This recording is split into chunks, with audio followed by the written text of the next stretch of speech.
So good afternoon.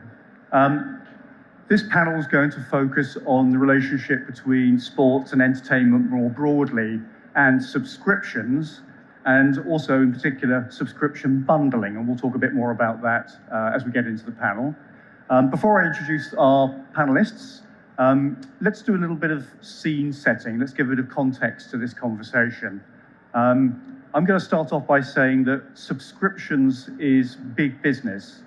To test that claim, let's start off by asking the audience a question. I'm going to give you a few seconds to think about the answer to this question. How many subscriptions do you have? Okay. As you start thinking about the answer to that question, go through the obvious ones, the streaming video subscriptions you've got, the music subscriptions you've got, maybe gaming, maybe productivity, but also start thinking about things like, have you got a backup storage subscription? Have you got a photo storage subscription? You've probably got a PC or phone protection subscription, something like that. And when you start thinking about the variety and range of subscriptions, you suddenly realize the number adds up. So let's finish off the question. Who here believes they have more than 5 subscriptions? Okay, it's about 50%. Anybody who thinks they've got more than 10 subscriptions? So 2 or 3 are. By the way, I think you guys who just put your hands up are closer to the truth. I think as people leave this session, they'll start adding them up and think, you know what, I've got more than I thought I had. So the subscriptions is a big business. If you look at the market data, the value of subscriptions, just digital subscriptions, the ones you were just thinking about, your sports, your movies, that sort of thing, already consumers spending 300 billion a year on subscriptions. In 2 or 3 years' time, if you then add in the other kinds of subscriptions that we're starting to see, retail subscriptions, automotive services as subscriptions, those kinds of things, analysts estimate that we'll be spending around $1 trillion a year on subscription-based products and services. So subscriptions is big business. Why? Well, if you're a retailer or you're a provider of a digital experience, content or service like that, then subscriptions give you predictability of revenue. If you're a consumer, there's a couple of real advantages of subscriptions. One is you also have predictability of cost. No matter how much you consume from one month to the next, you know how much that's going to cost you. Secondly, of course, you know that the service is going to be available to you if you subscribe to it. If you suddenly want to view something, you don't panic and think, how do I get that? It's available, it's on subscription. So subscriptions make a lot of sense for consumers. What we're now starting to see is we're starting to see consumers are becoming savvy about where subscriptions are available and starting to shop around. At Bango, we did some market research in the last few months across the world. I've got a copy here of the European research. This is, as far as I can tell, the biggest ever survey of consumer attitudes towards subscriptions. And what I'm holding in my hand here is the European data. If you go to the Bango booth just through there, you can get a copy, but go to bango.com and you'll be able to download this research. And it's very revealing. It reveals we have a kind of love-hate relationship with subscriptions. We're spending more and more of our monthly personal expenditure on subscription-based products and services, but also we're finding it a bit confusing, the subscriptions ecosystem. How many have we got? We just asked. How much money am I spending? Is there any subscription I bought last year that I've forgotten I've got that's busy billing me away in the background? And so part of what we do, Bango, as a company, is we provide a technology that enables you to have a subscription hub. So the consumer can see everything in one place, on one bill if they choose, and they can manage their subscriptions from that hub. So you're starting to see a behavior now where consumers like the benefits of being able to bring their subscriptions together all in one place, or bundling of subscriptions as we call it. And we're going to talk a little bit about that during the panel session. So that's this one. This little bit of paper here is very, very fresh research that will be published next week. It's a survey of 5,000 American consumers that was done just 6 weeks ago, so really fresh data. And it's very, very revealing. Perhaps the most revealing headline on it is that in the United States already, 68% of consumers have bought at least one subscription that they use through a bundle, packaged up with something else from their telco or some other provider. That's a massive shift in just 12 months to 68% of subscribers. So I've got some colleagues at the back who will be handing these out. So grab one, there's a QR code, download it, and you can see the research. No, it's no charge. It's free research that we've done. So subscriptions are, what we're seeing is the subscriptions economy starting to move into a bundling economy where collaboration rather than competition becomes key. So with that context and background, I'm going to welcome our panelists. Thank you very much for joining us today. I'm going to ask each panelist to introduce themselves. I'm going to ask them to say a little bit about the role of subscription bundling in their business. And because we've got a sports focus in this session, I'm going to catch them out and I'm going to say, when you're introducing yourselves, name your favorite sports team or sports person, okay? Yuri, yeah. All right. Hello, everyone. Thank you very much for this opening the session, and thank you for organizing. I'm Yuri. I work for YouTube. Just to close this intrigue, I follow the Tottenham Hotspur, the Premier League club, and I really like. What do you mean by that? No, we'll talk about it. Exactly. I thought maybe I should not name the team, but the athlete. Actually, I picked Tottenham because of the Harry Kane. He's not playing with Tottenham anymore, but it's a very interesting player because he's a talented, perhaps one of the best striker in the world. He's 31-year-old. For the footballer, it's already an age where you should sort of be at the peak of your form. But Harry, he doesn't have any, like a trophy. He doesn't want any meaningful trophy. And I think I'm following him, I'm supporting him because I really want him to succeed. And he now recently moved to Bayern Munich, so he plays for German football club. So I'm sort of supporting Tottenham because of Harry, but actually Harry is my athlete I'm following him. So why I'm here in this panel, actually, you may wonder, like YouTube is, I don't think YouTube is associated with the subscription business, first of all, because YouTube, as a very well-known, perhaps one of the most popular video streaming service, I assume at least once per month or per year you open YouTube, and maybe some of you are using it quite frequently, but it's free platforms. The mission of YouTube is sounded like show people the world and give them the voice. It means it's open by DNA. It shouldn't be any paywall on that. And by following this mission, YouTube reached 2 billion users globally. So it's a massive reach. However, I think back about 7-8 years ago, we started to enter the subscription business, right? Being primarily driven by monetization through ads, YouTube started to offer the users the paid memberships. And you may guess, out of 2 billion users, how many of these users picked paid version? So proudly last year we announced that 100 million users are now paying YouTube. It's a good figure. It has been growing quite in a healthy, decent speed.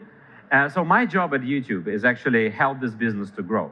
What I do is I do the product partnerships for YouTube Premium and YouTube Music Premium. Ambition of YouTube is actually increase it 4 times in 5 years. And one very important channel to growth is actually working with the third-party companies like telecoms, banks, retail companies, and many others through various forms of collaboration to make sure we got users where it is convenient to them. We offer YouTube Premium to the users where it's convenient to them to try the product, to explore the product, and hopefully keep using that. Maybe one thing to know about YouTube Premium is actually it's very, it's healthy. What I mean is that you mentioned that the audience may have 10 subscriptions and not necessarily using them. What is good with YouTube that actually we have very, very few, like less than percentage points of users who actually, if they pay for the membership, they actually watch the service. Because what is YouTube Premium, by the way? It's uninterrupted YouTube experience. So you can notice it immediately if your subscription is expired. By watching your favorite content, then suddenly you get ads interventions. So it's very visible subscription, and that's what is maybe differentiated from many, many others out there. Okay, thank you. Let's leap, first of all, we'll finish off with you, your introduction as a telco, but let's leap to Kurt first, because I think that's an interesting thing, Kurt. Yeah, thanks for inviting me to the panel. My name is Kurt Weber. I'm from Amazon. I guess my favorite sport is American football. It's not as popular here in Europe. So my team is, I'm from Detroit, so I didn't get to choose my team, but the team is the Detroit Lions. My favorite player is Barry Sanders. He's a legend. Actually, Prime Video ended up making a documentary about Barry Sanders.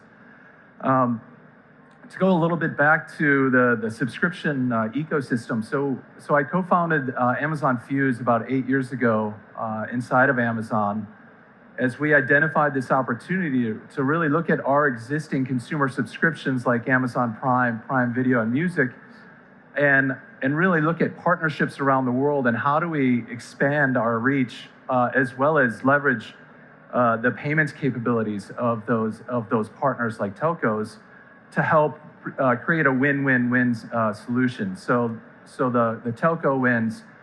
We gain more customers, but also ultimately the consumers then have more access to content. And so Amazon Fuse has now been running for about 8 years, and we're live in about 50 different countries.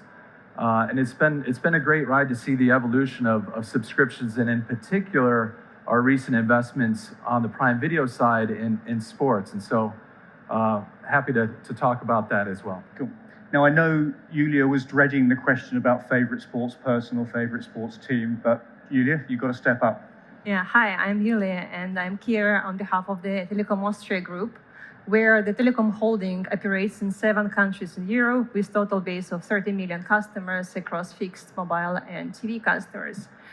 When it comes to sports, that's definitely not my favorite question, as I was mentioning before to you, privately, but rugby was mentioned quite a number of times in the previous panel, and I have to say, since my son joined the rugby club in Austria, obviously not the country to be very famous for rugby, but now I'm exploring everything about what places usually, especially in UK, are famous for rugby, and we plan even the trip actually later in the spring to go across UK and also to watch something. Now coming back to obviously we now talk about subscriptions and the telco and the SVOD services or gaming. That's became a topic already for quite a while.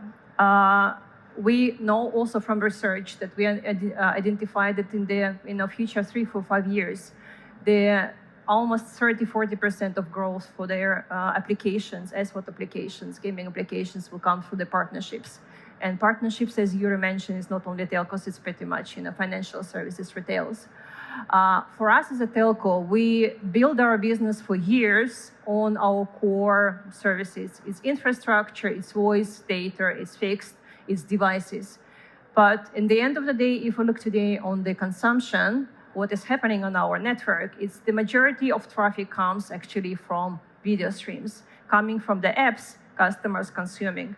So being just a dumb pipe, as we used to discuss in the past, what is our future of the telcos, we understand we should be really in the collaboration mode.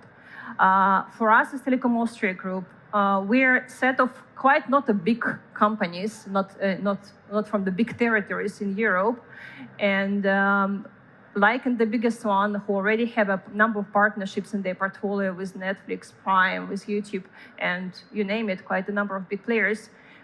We are just, getting on our path and being rather creative on the bundling side, being creative how we present this part in our proposition, I think is a key to success. Also, together with bringing this partnership first in the territory.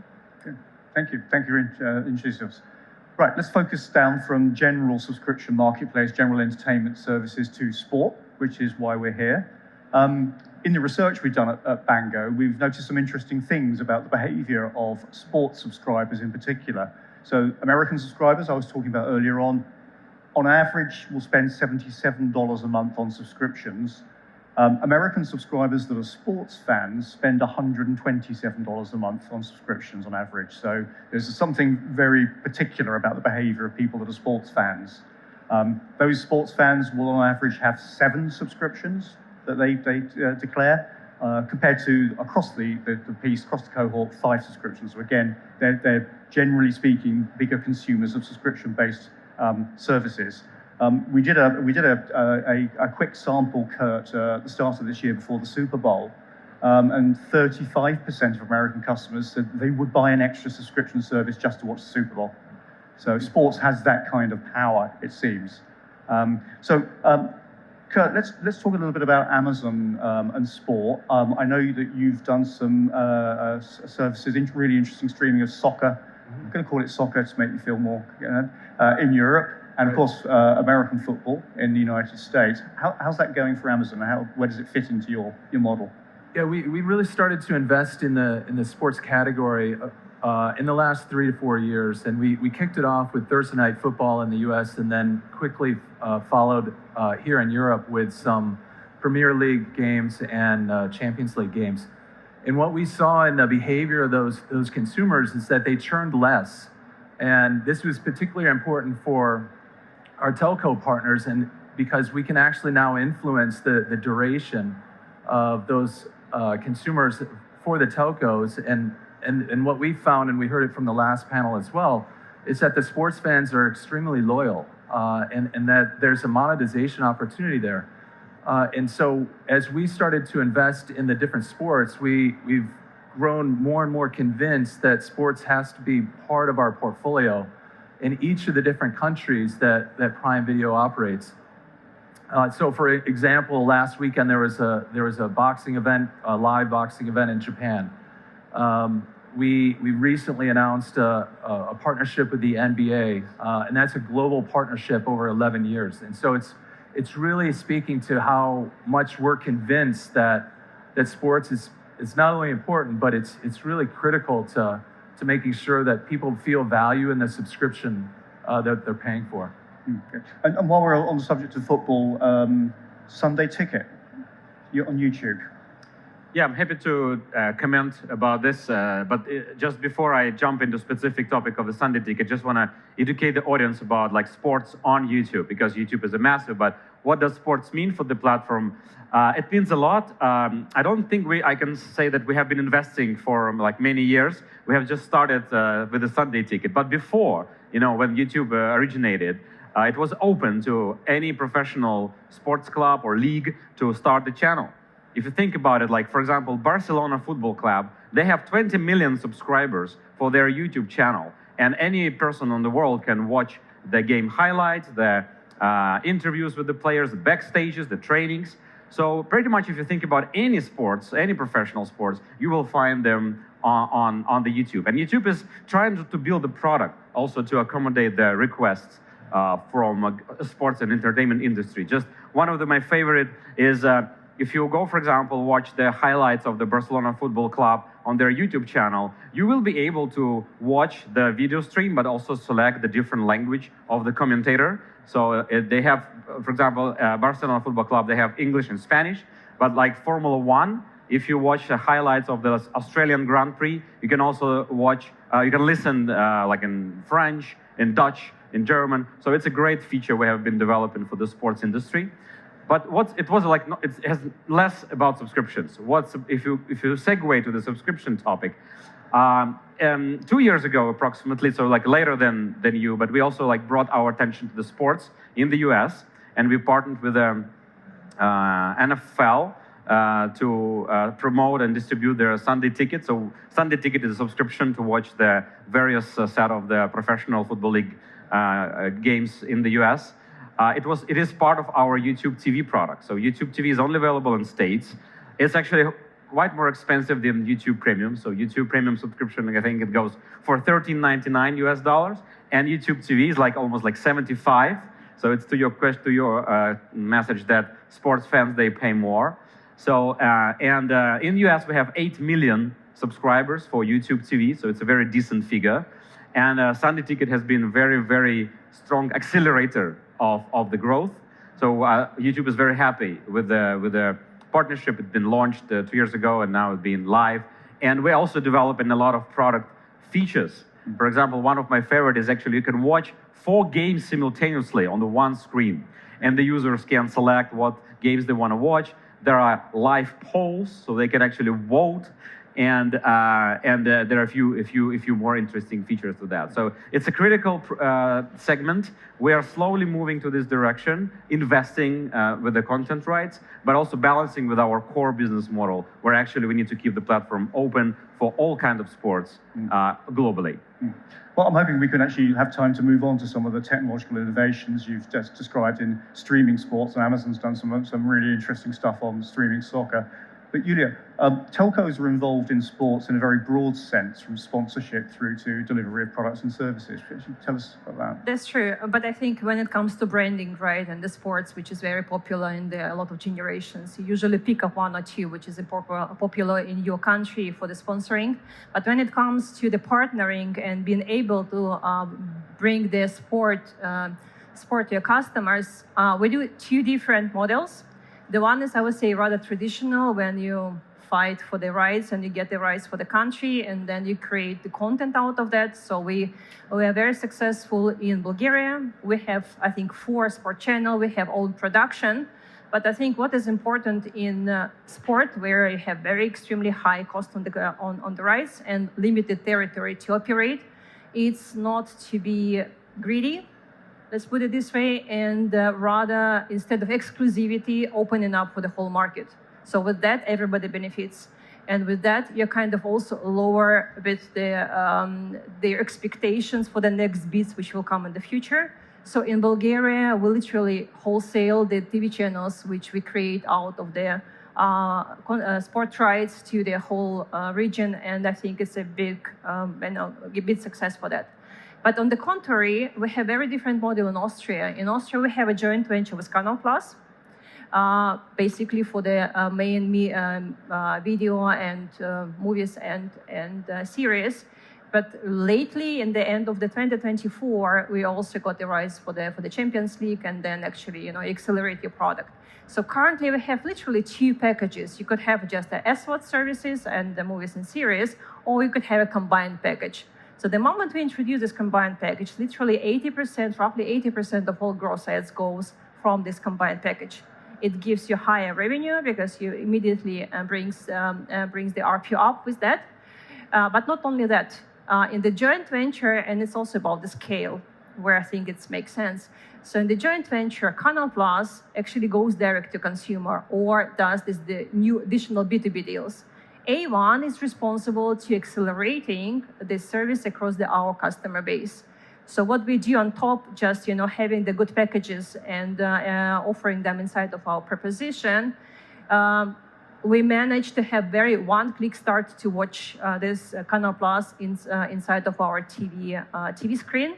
So there is no way going through the login password. We recognize the customer. We know it's on our network, and we just give them the rights to watch. It goes for free, and then you convert them for the paying one.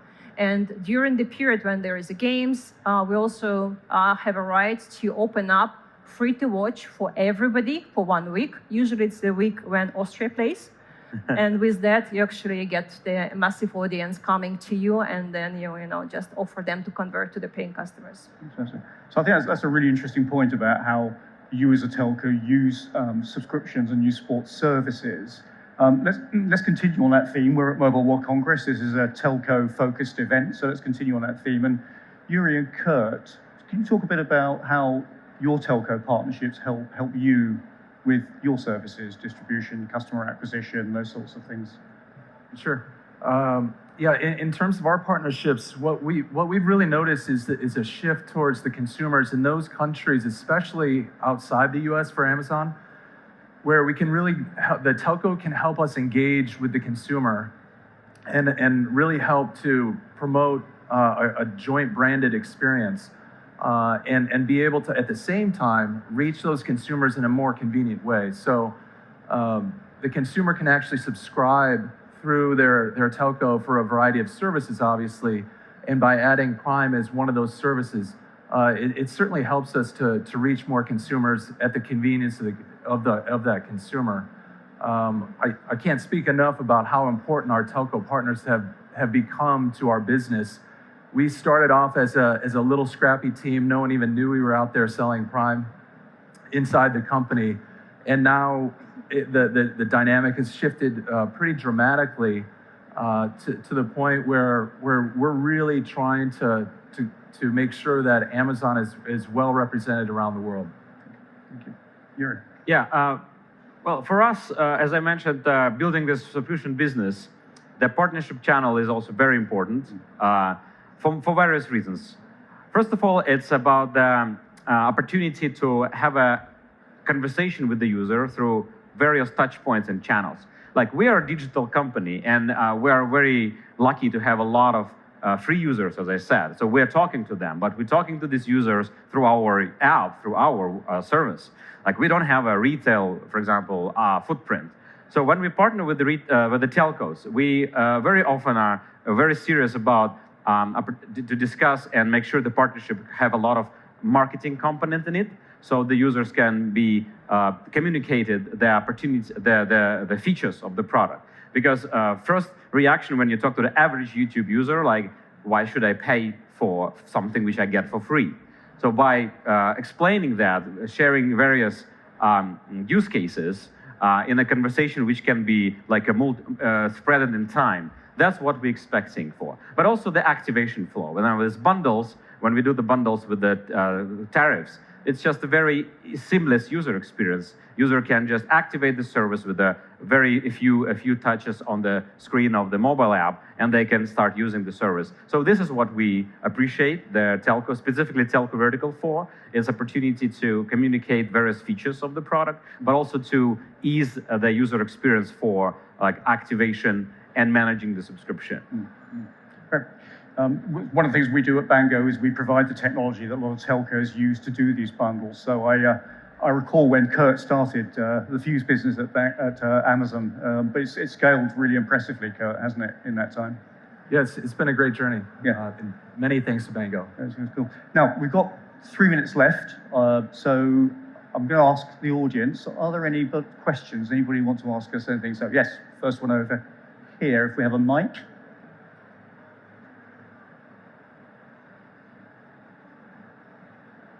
Hello. When I guess one question would be that, you know, you've been talking a lot about having the consumers at the central point, and I feel at least also as a consumer that sports are still belonging a lot to the local channels, you know, not like the mainstream like YouTube or Amazon services or whatever it is. And also another challenge, and I don't know how you guys see it, when, for example, you buy a subscription like F1, and you have access to certain things, but the moment that you move to another country, you're traveling for work or whatever reason it is, then you don't have the same access because of the content restrictions and copyrights, whatever it is. So how to manage those challenges when it's, you know, the consumer wants to just have access to whatever they bought, and then all these restrictions around? I think that's a very interesting question. I hope everybody heard that. So this is a question I think that probably boils down to a large extent to sports rights, which is a complicated area. But I think to take your question and generalize it as well, go back to American football, if I may. If you are a football fan, Kurt, then presumably you have to subscribe to 2 or 3 different streaming services to get all the coverage you want. So, for soccer, I do. For American football, I only subscribe to one service. But if I wanted to watch the NFL on Thursday night, as an example, then I would also need Prime. But I think going back to the rights and how important it is to be able to go across countries, it is part of our strategy, and that's also part of our learning, that over the last few years, we recognize that there are pockets of sports fans across the world. And so that was one of the key aspects of our NBA agreement, is to do a global deal available in 200 countries, as opposed to one by one. And that, we'll see how it goes. It starts in the fall with the 2025 season. But that's what we're excited about, and that is the consumer problem that we were trying to address with the sports rights. I mean, I don't think it's very relevant to us, because our product is actually feature-based, not the content-based. So if if Barcelona Football Club upload the highlights, it can be seen anywhere. But I think the question was not about this particular type of content, but actually about the live streaming. However, we collaborate with rights owners. I can give an example, like when there was the football FIFA World Cup final. We partnered with a company called Bein, a Qatarian company. They owned the rights to stream the event. So they partnered with YouTube, and the event was available on YouTube. And at that day, 18 million people actually watched the game they could watch the game from any place on the planet. But that was not because we bought the rights and do that. We just partnered with a specific company who decided to do this at scale. So that's a great solution, actually, that partnering. And Yuliya, it strikes me that telcos could be a great point of aggregation of multiple different services for a common interest like sport. Yeah, that's true. If you talk about aggregation, be it esport services, be it the sport channels, we try to find a way how to address very actually different audiences, because at the end of the day, when you bring the service to the market, you don't want to address just your newly coming customers to the telco. You want to address the whole your base. And if we have 30 million of customers, I believe this is also the interest on the partner side as well, to address this 30 million of base. We're quite successful. If we have a few minutes left, also to explain the logic of the bundles, which we found very successful. That's the swappable bundle, where the customer, be it on a mobile service or on fixed service, close to the core proposition, have access to the number of the different additional value services.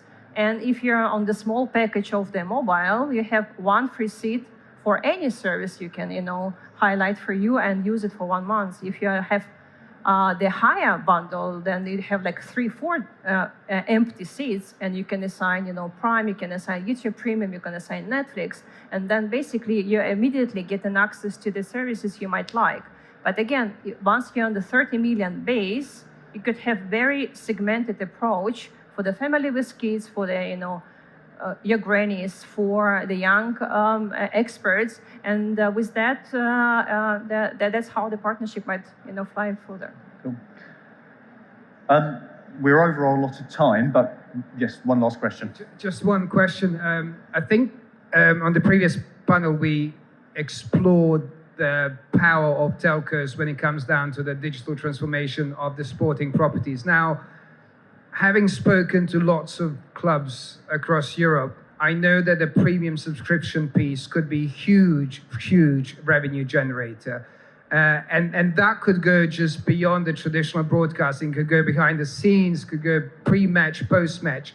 How can companies like Amazon and YouTube, in a way, teach and educate those at the helm of the sporting properties to improve their sort of offering towards their fans? Because we talk about the fact that you can have 100 million or billion fans, but you're only selling a couple of million jerseys worldwide. I think the same thing applies when it comes down to premium subscriptions, and an amazing revenue opportunity. And I think you guys should try to educate them in the way we're trying to do with a sort of super app environment, because I think that's $1 trillion opportunity right there. It's not just individual clubs, but the likes of EuroLeague, Champions League, FIFA World Cup, Euro Cups, and also other sports. I mean, we've seen with handball in Germany, and in the last month also in the Nordics in Croatia, how amazing opportunities are. And we see now that America is massively promoting handball ahead of LA Olympics and bringing the biggest handball players as the ambassadors. I think there's a tremendous opportunity there. Yeah, I think that trend's probably happening, but a quick comment from you? Go ahead. I can quickly take one and then please follow Kurt. Interesting example. So what YouTube has recently introduced is a memberships feature. So every creator, not every, but most of the creators, and on YouTube we have 3 million creators participating in our commercial program, including the sports clubs. So I just remember top of mind that recently, last year in Istanbul, we had an event for the Turkish clubs like Fenerbahce and others. And we were educating them that you guys can actually, on your YouTube channel, have a specific dedicated section on memberships for your fans, where you can upload exclusive content, not necessarily which is very expensive, the rights to the match, but some exclusive content for your fan base for extra payment. So I think this is maybe something we're tipping into this, as you say, multi-trillion-dollar industry by experimenting with products like YouTube memberships, where actually for the extra monthly charge, the fan or user can access sort of content has been specifically filmed for this particular use case. So this is perhaps what is relevant to your question. Yeah, I would just say from an Amazon perspective, we have two aspects that we're trying to address that same point. One is we've created a marketplace called Prime Video Channels. So in some of the local countries where we know that we don't have a strong base of sports content, we can partner with local sports affiliates to actually sell their subscriptions through our marketplace. And the other aspect is that we're also working with our Amazon Studios team to really partner with the sports leagues themselves and sports teams and create original content where you follow a team. And we've done this now with soccer, the NHL, and the NFL as well. Cool. Thank you. And with that, we'll close because we're over time. Just two things to do. One is to remind you to grab your copy of this so you can download the research on your way out. And the last thing to do is to thank my panelists very much indeed. Please give them a round of applause. Thank you all.